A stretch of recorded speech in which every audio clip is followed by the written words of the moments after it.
Good morning students. मैं आशीष कुमार गुप्ता आप सबका मैथ क्लास का नेक्स्ट क्लास लेकर के आ गया हूँ। और जैसे कि लास्ट क्लास में हम लोगों ने जो जहाँ पर पढ़ाई की थी ख़त्म की थी, उसके आगे आज हम लोग कंटिन्यू पढ़ाई करेंगे।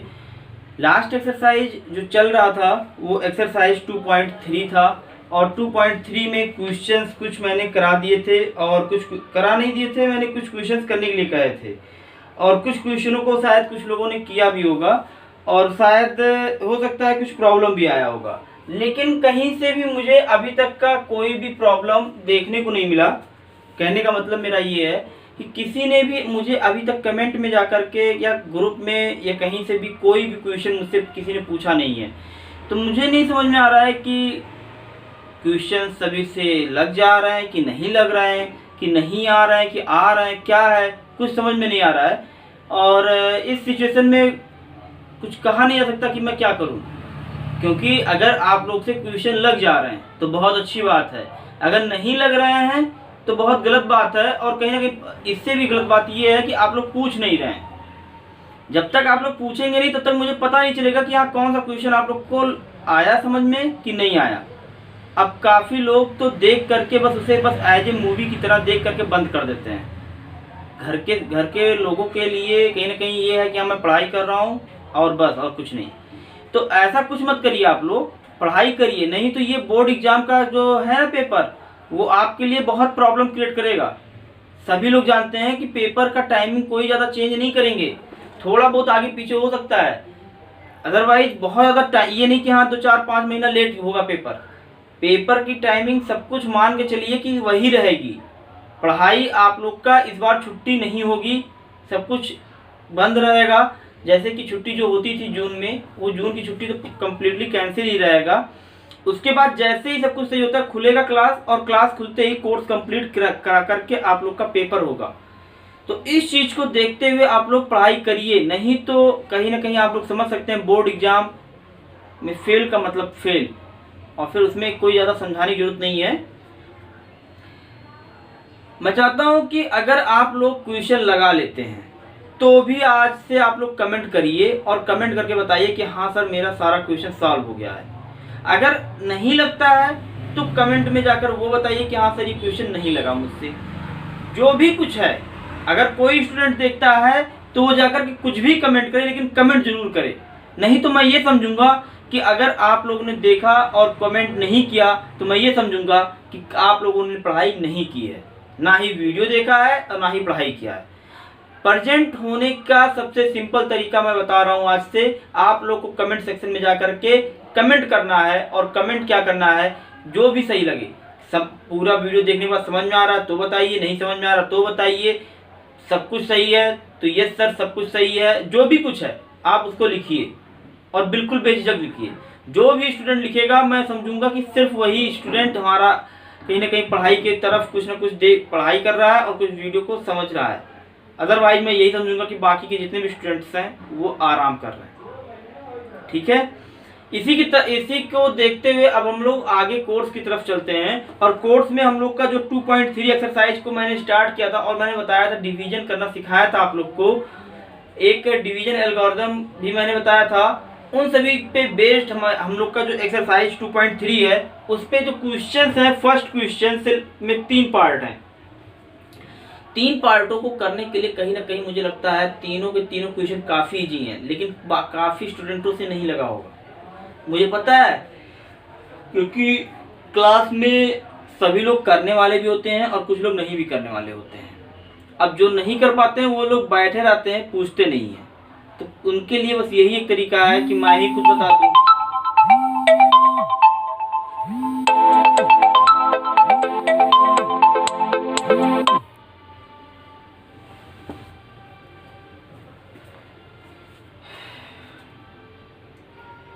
एक्सरसाइज 2.3 का question number first, second, third, इन 3 क्वेश्चनों में अगर हम लोग देखें तो जो तीसरा क्वेश्चन है वो उसका लेवल थोड़ा सा अच्छा है, और उसका क्वेश्चन लेवल अच्छा होने की वजह से सोच रहा हूँ मैं तीसरा ही बता दूँ। फर्स्ट सेकंड आप लोग करिएगा, जो लोग कर चुके होंगे वो उन लोग के लिए अच्छी बात है, और जो लोग नहीं किए होंगे वो लोग करेंगे।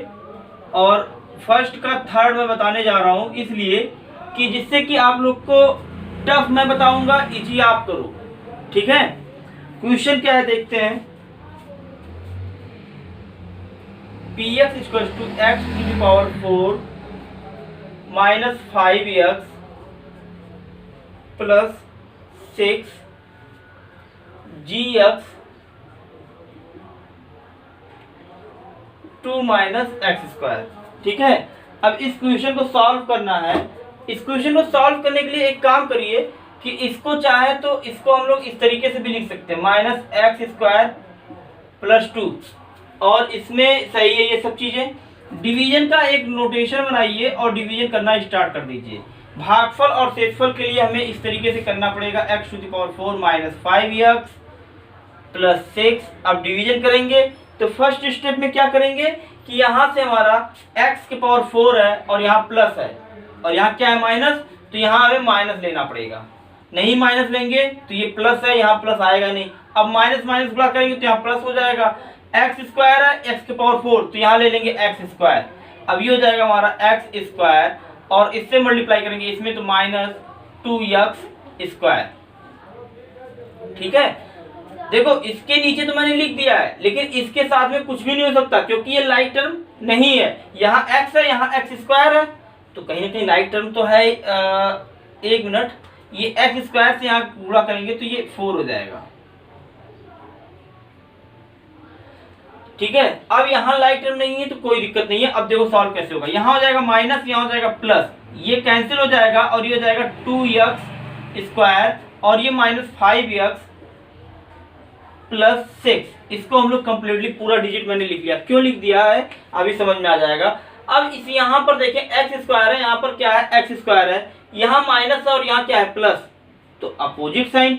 यहाँ क्या है, इस साइन के अकॉर्डिंग हमें यहाँ लाना होता है नीचे का नंबर, तो यहाँ प्लस है तो यहाँ पर प्लस लाना है, तो यहाँ माइनस में क्या करें, माइनस से गुणा कर दें तो ये हो जाएगा माइनस, और माइनस किससे गुणा कर दें, क्योंकि यहाँ 2 है, यहाँ 2 तो है नहीं, तो यहाँ 2 से गुणा कर दें तो ये हो जाएगा हमारा 2x स्क्वायर और ये हो जाएगा माइनस 2 और माइनस 4, तो ये हो जाएगा माइनस 4।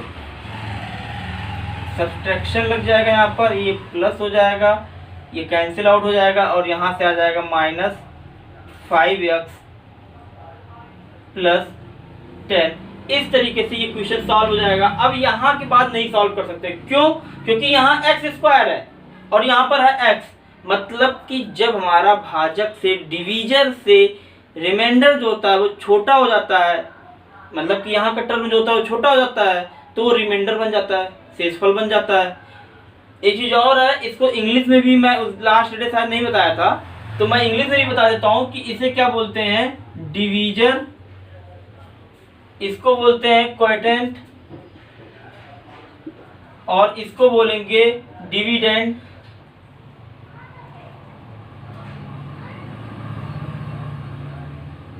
और इसे बोलेंगे रिमाइंडर। काफी स्टूडेंट इंग्लिश में भी याद करके रखे होंगे, तो वो लोग अपना याद करके यहाँ से याद कर सकते हैं, देख सकते हैं। अब यहाँ पर हमारा ये रिमाइंडर हो जाएगा, यहाँ से ये हमारा भागफल हो जाएगा, और बस यही दो ही चीज़ हमें निकालना था। तो इस क्वेश्चन का सोल्यूशन हमारा ये हो जाएगा, और इस तरीके से हमारा जो आंसर आया उसे एक बार वेरीफाई कर लेते हैं हम लोग। 2.3 एक्सरसाइज है, तब तक के लिए नोट करते रहिए ये क्वेश्चन, ठीक है। सही है, आंसर 100% करेक्ट है, नोट करिए। अगला क्वेश्चन मैं बताऊं फिर।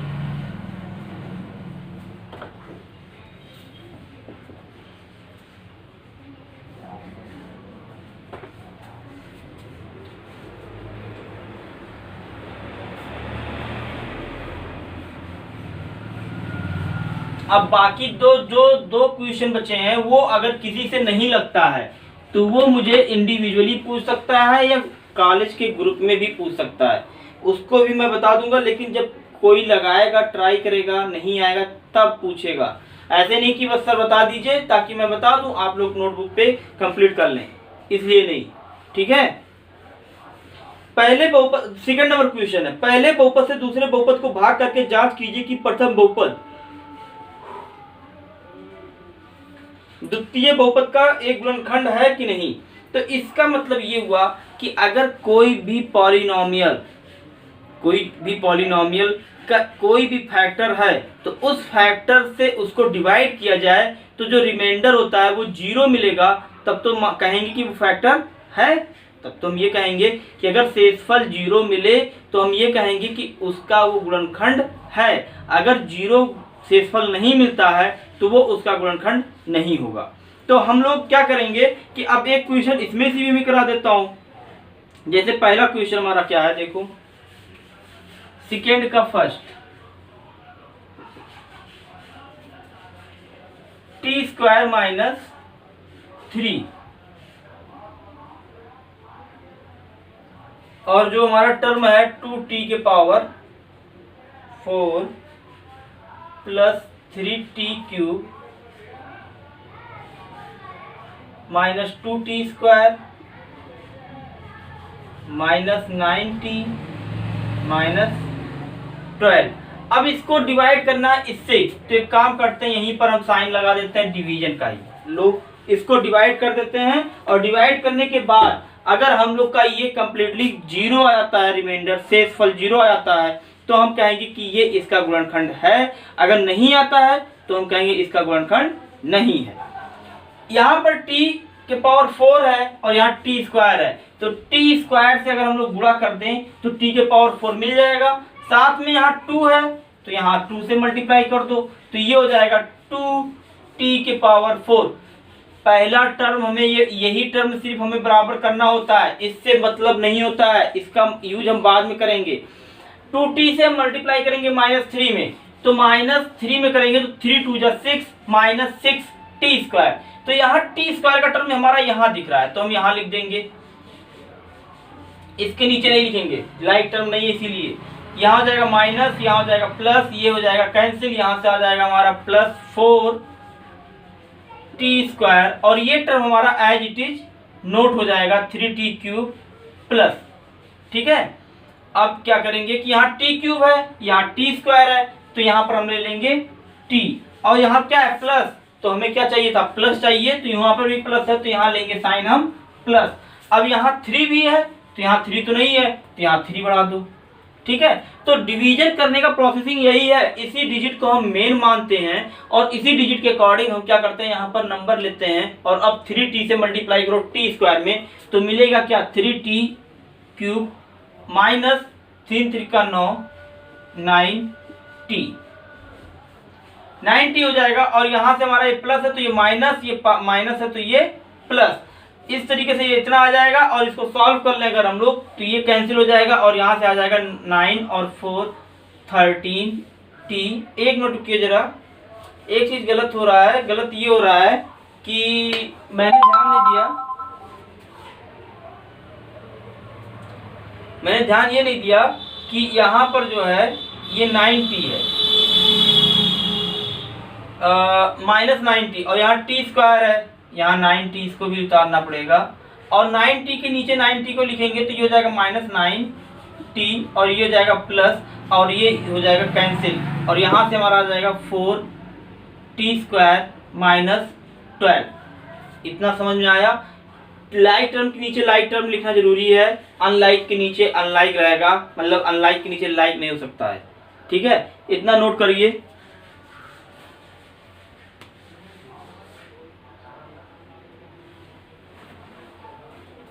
ठीक है, तो यहाँ से 4t स्क्वायर माइनस 12 आ गया। अब इसके बाद क्या करना है कि फिर से हम लोग वही करेंगे 4t स्क्वायर, यहाँ से 2 अगर हम यहाँ पर क्या ले लें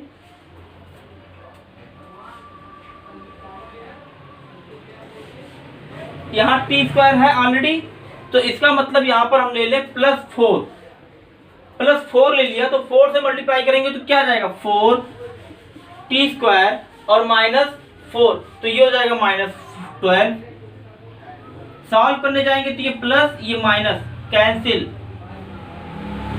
क्या आ गया रिमाइंडर 0। और अगर रिमाइंडर 0 आ जाता है तो आप लोग जानते हैं कि रिमाइंडर 0 आने पे ये पॉलिनोमियल, इस पॉलिनोमियल का एक फैक्टर ये कहलाएगा, मतलब कि t स्क्वायर -3 गुणनखंड है इस बहुपद का। ठीक है, अगर यहाँ 0 नहीं आता तब आप कहते हैं कि ये गुणनखंड नहीं है। अब ये मैंने तो एक कर दिया, आसान सा था। बाकी के 2 क्वेश्चन आप लोग को करना है, सेकंड एंड थर्ड। और सेकंड और थर्ड को करने के बाद आप लोग मुझे बताइएगा कि क्वेश्चन लग गया कि नहीं लगा तो भी बताइएगा, और लग जाएगा तो भी बताइएगा, जिससे मुझे पता तो चले कि हाँ लगा रहे हो कि नहीं लगा रहे हो। ठीक है, चलते हैं अगले क्वेश्चन की तरफ हम लोग।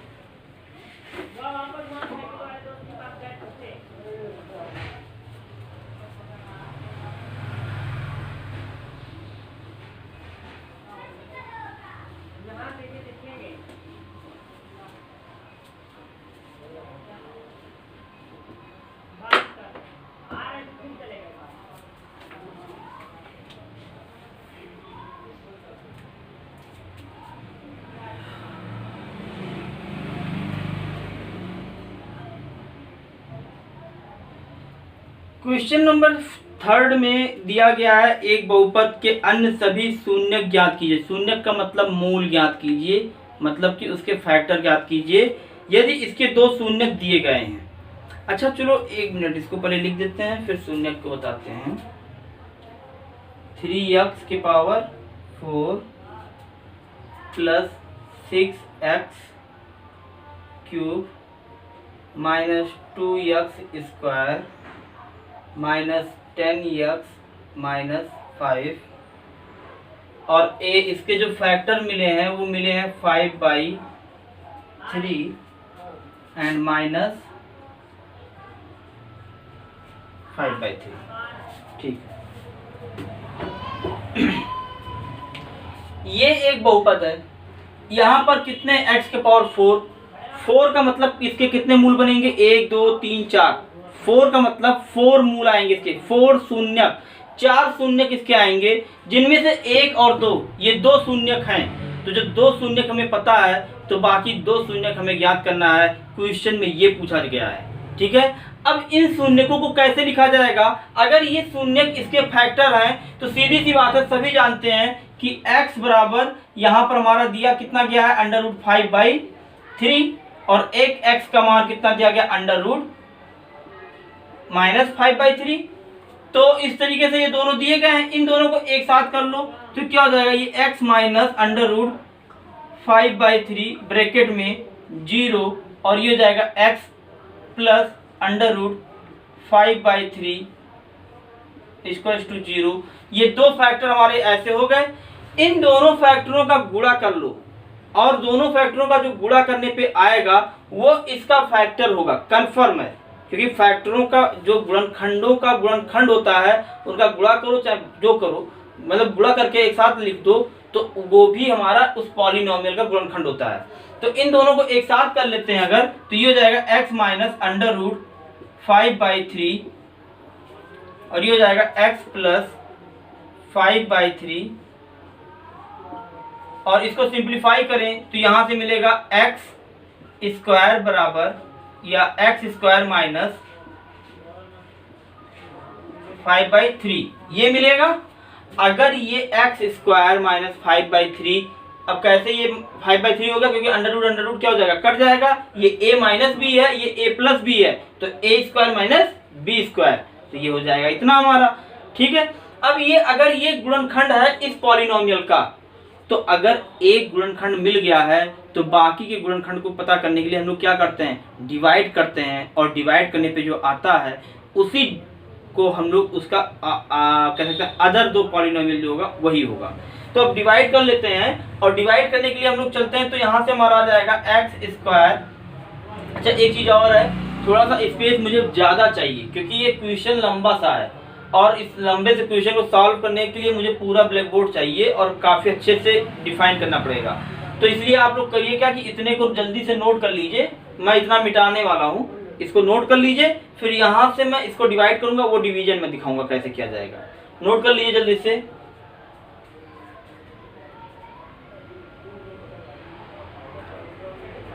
इसे अगर चाहें हम लोग तो थोड़ा सा और इजी बना सकते हैं, और इजी बनाना जरूरी भी है, क्योंकि अगर इसको मैं 5/3 से डिवाइड करना कहूँगा काफ़ी लड़के कंफ्यूज होंगे, गलती करेंगे। अब इसको कैसे इजी कर सकते हैं, दोनों पक्षों में 3 से गुणा कर दो, तो यहाँ क्या हो जाएगा 3x² माइनस 5 = 0, ये हो जाएगा।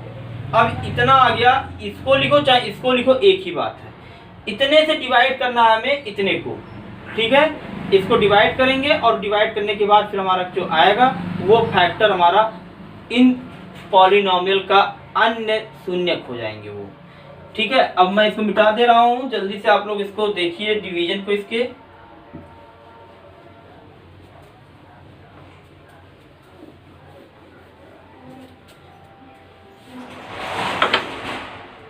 इसी के आगे मैं इसका क्वेश्चन नंबर 3 और इसको लिख दूं मैं, कितना आया है 3x² माइनस 5, ठीक है। अब इसको डिवाइड कर देता हूं और देखते हैं कितना आता है इसका अन्य दो शून्यक। डिवाइड करते हैं तो देखते हैं, इसको डिवाइड करने के लिए यहाँ 3 है, यहाँ x⁴ है, तो यहाँ x² से जाएगा, और यहाँ 3 है, यहाँ 3 ऑलरेडी है, तो बहुत अच्छी बात है। तो ये मल्टीप्लाई करेंगे तो 3x⁴ और x के यहाँ करेंगे तो यहाँ 5x² हो जाएगा। तो हम इसके नीचे लिखेंगे, क्योंकि x² के नीचे x² ही आएगा, क्यूब के नीचे नहीं लिखेंगे, क्योंकि क्यूब के नीचे लिखेंगे तो जुड़ेगा घटेगा कुछ भी नहीं, तो क्या मतलब है लिखने का।